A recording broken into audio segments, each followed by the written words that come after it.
Good morning, শুভ সকাল বন্ধুরা। চলে আসলাম নতুন একটা দিন, নতুন একটা সকাল নিয়ে তোমাদের সাথে মর্নিংটা সারতে।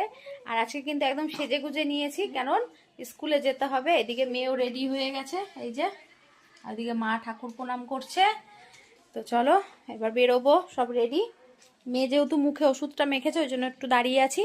একদম কাজ কমপ্লিট। এসে বাদবাকি রান্নাটা সারবো, ওকে আগে দিয়ে আসি, কারণ টাইম হয়ে যাচ্ছে, ট্রেনের টাইম। সময় মতন তো বেরোতেই হবে, হাতে টাইম নিয়ে। তো এই যে ব্যাগপত্র সব নিয়ে নিয়েছি, এবার বেরোবো। চলো। হ্যাঁ,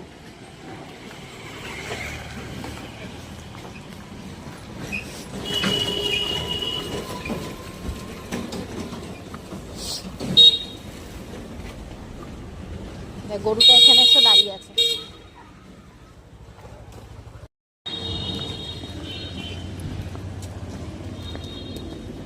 বেরিয়ে পড়লাম, এবার রিক্সা ধরবো, তারপরে যাবো।